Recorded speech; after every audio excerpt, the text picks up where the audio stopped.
Fala galera do Papo no Ar, sou eu, Bigode, trazendo mais um vídeo para vocês e um título bem curioso. Os homens são frutos do seu tempo e a cultura pop.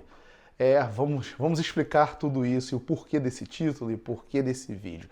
Há 2 semanas atrás eu estava vendo um vídeo do Quadrinhos na Sarjeta, vou linkar aqui o vídeo do cara, é um vídeo muito bom, segue lá o canal, geralmente eu não sei o nome dele, então Quadrinhos na Sarjeta. Ele faz uns vídeos que eu gosto muito e esse foi um dos vídeos que eu gostei. O nome do vídeo é Leitores Medíocres? Ele está fazendo a pergunta. Quadrinhos, mangá e negacionismo. Se eu entendi bem o vídeo, qual é a intenção dele ali? Mostrar que você pode fazer interpretações sobre as coisas que você lê, né? Que você pode tirar alguma coisa da leitura que você faz. Seja de um mangá, ele usa o exemplo do Akira, salvo me engano, seja de um quadrinho, seja de um filme, seja lá de onde você quiser. Eu só quero fazer esse vídeo para complementar as ideias dele, se eu entendi certo o que ele quer falar, ou também dar só a minha opinião aqui. Então, dá uma moral lá no Quadrinho da Sarjeta. Olha, um canal pequeno mandando dar moral para um canal grande, né? Mas, vamos lá, é basicamente sobre isso que eu quero falar com vocês. Os homens são frutos do tempo deles, né? E qual é a influência que isso traz para a cultura pop, ou seja lá para o que for, para qualquer obra cultural, beleza? Então, vamos lá. Influenciado por esse vídeo, eu quero falar sobre isso para vocês. A cultura pop ela é influenciada pelo que acontece ao seu redor. Os homens são visionários e eles vêm lá na frente, conseguem prever o futuro e fazer uma obra agora que combina com a leitura da época atual. É mais ou menos isso que eu quero conversar, mais a complementação que eu disse do vídeo do Quadrinho da Sarjeta, Leitores Medíocres. Então vamos lá. Para dar um exemplo para vocês, né? Drácula de Bram Stoker. É um livro vitoriano, né? Século XIX, escrito pelo Bram Stoker, que ele fala sobre um vampiro, o Conde Drácula e tudo mais. Tá, e o que isso tem a ver com o livro? Essa não é uma análise minha, tá? Eu vi num documentário há muito tempo atrás, e eu também não estou dizendo que é a intenção do Bram Stoker ter feito isso, mas é a leitura que as pessoas fazem. Quem é o Drácula? O Drácula é um imigrante do leste europeu que vai para a Europa. E parece que naquela época do século XIX houve essa migração do leste europeu para a Europa ocidental, né? Mas não é só isso a leitura que fazem. Fazem uma leitura também da questão da força da mulher, da emancipação da mulher com a personagem da Mina, né? No filme, eu vou me basear mais no filme, porque o livro, eu juro, eu nunca consigo passar da metade desse livro, galera. Mas a Mina, ela escreve numa máquina de escrever, né? Os relatos no livro, eles são feitos por gravação, diário e máquina de escrever no caso da Mina. Então seria uma emancipação da mulher e tudo mais. No próprio filme do Coppola cita-se uma parada, né, que a civilização e a cifilização vem aumentando. Então parece que na época ali do século XIX houve um aumento da sífilis, né? Então toda a questão do Drácula trazer uma doença e tudo mais, uma doença do sangue. Essas são leituras que críticos literários acabam fazendo para o livro do Bram Stoker, né? Do Bram Stoker, né? E no Drácula, toda essa alegoria. Então percebam que, conscientemente ou não, o Bram Stoker ele coloca anseios do século XIX na sua obra literária. E é óbvio que isso o Bram Stoker não é o primeiro e não vai ser nem o último. A gente continua sofrendo essas influências. A cultura pop, né, livros, quadrinhos, filmes, músicas, elas vão sofrer essa influência do dia a dia. Então, por que eu começo com o Drácula de Bram Stoker? Para mostrar que no século XIX um autor de livros já era influenciado pelo o que acontecia ao seu redor, seja doenças sexualmente transmissíveis, seja a questão dos imigrantes chegando na Europa e tudo mais, vindos do leste europeu para a Europa ocidental, seja a questão da emancipação da mulher, do feminismo e tudo mais, personificado na personagem da Mina, seja a questão também, qual era a outra coisa que eles colocavam ali?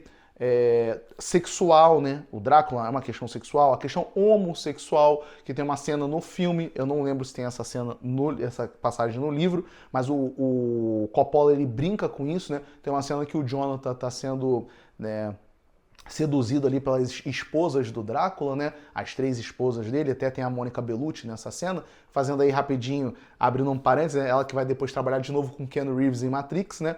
E ele fala, ele me pertence, né? Ele é meu. Elas falam, você nunca amou, mas agora eu posso amar. Faz uma referência ali, uma questão de um amor homoafetivo. Então a gente tem todas essas coisas dentro de um livro do século XIX. O Stoker sendo influenciado pelas coisas de sua época.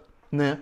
E por que quando eu falo isso eu digo que os homens são frutos do tempo deles? Exatamente por causa disso. Nenhum homem é um visionário. Ele não vai ao futuro, ver o que vai existir no futuro e vai fazer a sua obra ali naquela época e falar, ó, meu Deus, um homem é um visionário. Um bom exemplo para isso sempre é o Leonardo da Vinci.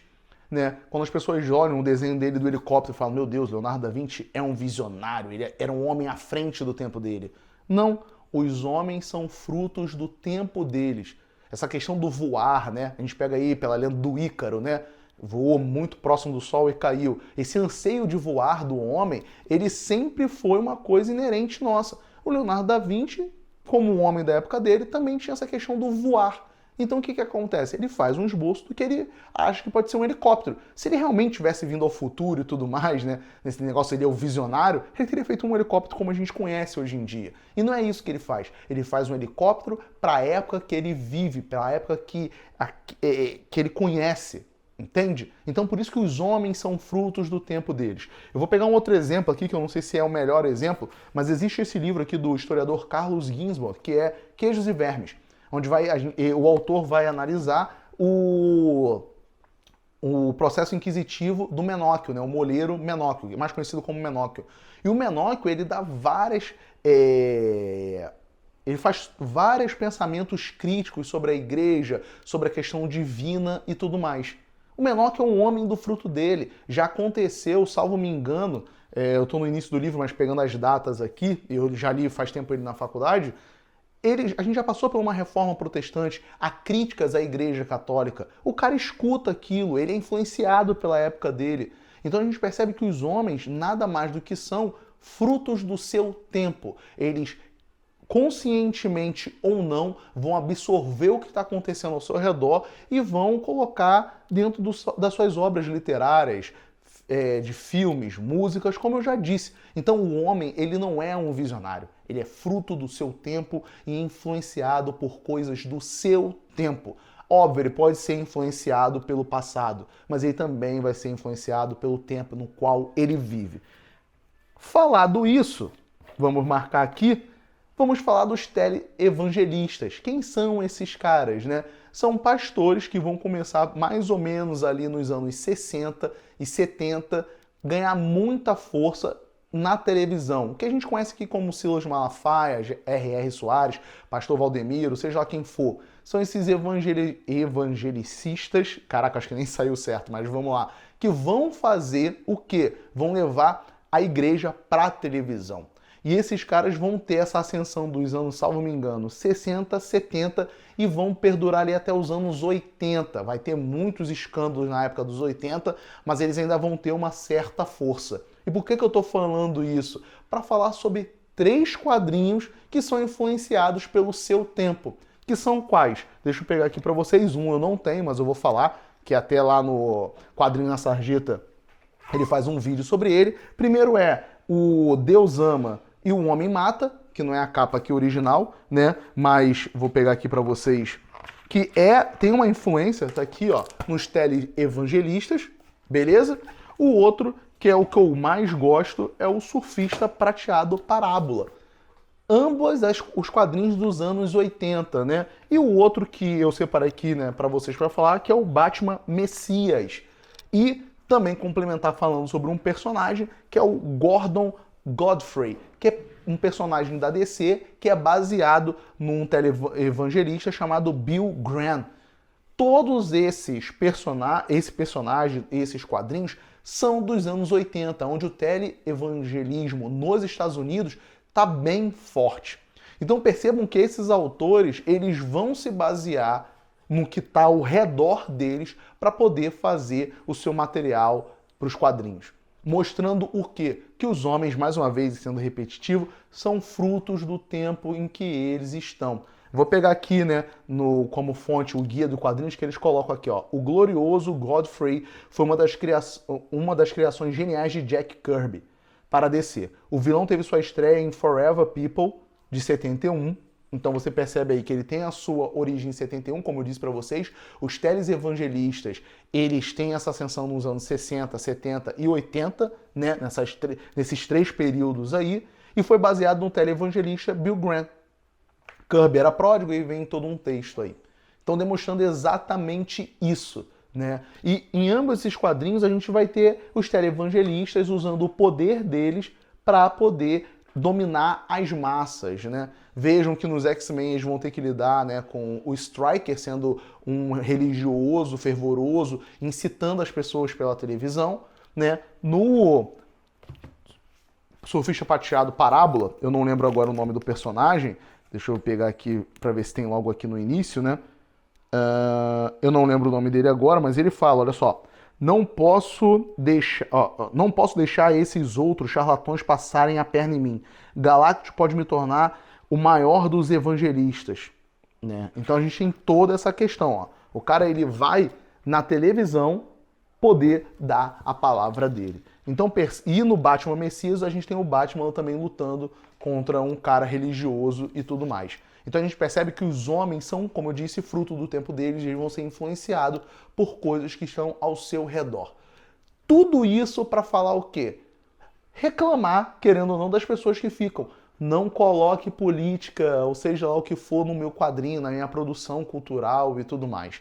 Galera, é quase que impossível não pensar em política ou críticas, seja lá o que for, quando a gente vai pegar no material cultural. Porque, como eu estou dizendo, há 11 minutos aí, né, fazendo toda uma base para argumentar isso, os homens são influenciados ao seu redor, as coisas ao seu redor. Então eles vão pegar essas influências e vão jogar dentro das suas produções culturais.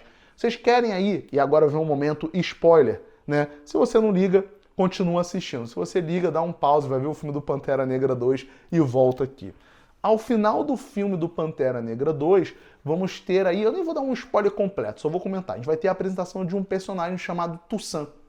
Toussaint, para quem não sabe, eu já fiz isso lá na minha crítica do vídeo do filme do Pantera Negra, é um revolucionário. Ele é o jacobino negro, né? Não, ele vai ser o revolucionário que vai trazer a independência para o Haiti.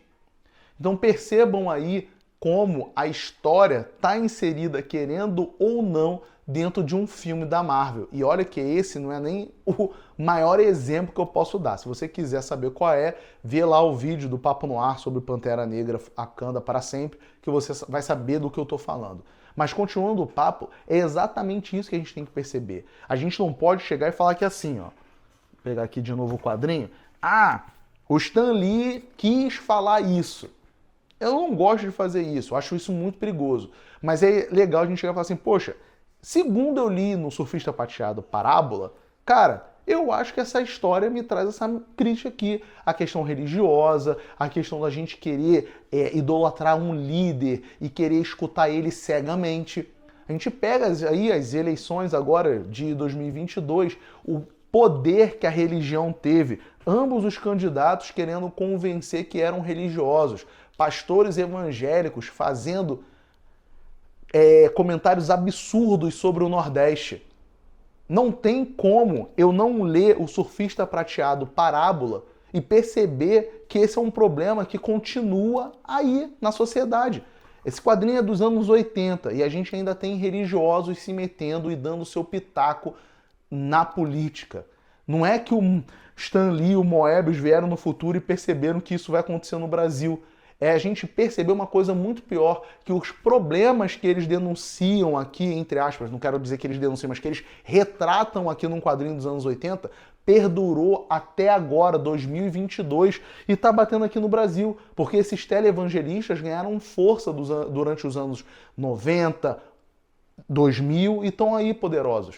Então, se eu vou fazer uma obra cultural sobre política nacional e vou citar o poder dos evangélicos dentro da minha obra, é porque eu fui influenciado por isso. Seja no passado, por causa da minha idade, se eu escrever mais pra frente isso, e se isso perdurar, ou se eu escrevo isso agora para lançar daqui a um ano. Nós somos influenciados por várias coisas. Sejam as novelas, sejam, como eu disse, as músicas, os quadrinhos, os filmes. Eles são influenciados pelas coisas que estão ao nosso redor. Então, quando o cara chega e fala que assim, não meta política no meu entretenimento, me desculpa, você é burro, você não percebe as coisas. Eu vou dizer isso com toda a propriedade porque o cara já falou isso. O próprio George Lucas já falou que se baseou em várias coisas para fazer Star Wars. Uma delas, a Guerra do Vietnã. Então não sou eu que estou falando, é o Jorge Lucas. Então quando ele fala isso, ele está falando de uma luta imperialista, contra uma luta imperialista e tudo mais. Então é só esse papo que eu queria bater para vocês, fazer esse complemento, que eu não sei se serviu ou não, eu espero que o vídeo não tenha ficado confuso, mas mostrar para vocês que todos nós somos influenciados pela época que vivemos. Óbvio que podemos ser influenciados pelo passado, mas nunca pelo futuro, porque não somos visionários. Somos homens ou mulheres frutos do nosso tempo. E você que reclama, não meta política, ou seja, o que for no meu entretenimento, eu recomendo a você que você perceba melhor o mundo à sua volta e a obra que você está lendo. Faça uma leitura mais crítica. Uma coisa que o Quadrinhos da Sarjeta falou que é interessante, falta realmente um estudo mais aprofundado em cima dos quadrinhos, em cima de filmes. Eu vou dar um exemplo rápido para vocês, até porque eu vou ver hoje. Hoje eu pretendo fazer até um vídeo para cá. Hoje eu vou fazer vou ver um filme chamado O Preço do Amanhã, ou In Time, com Justin Timberlake, do diretor Andrew Niccol, até também com a Amanda Seinfeld. Ele é um filme que critica, querendo ou não, o capitalismo.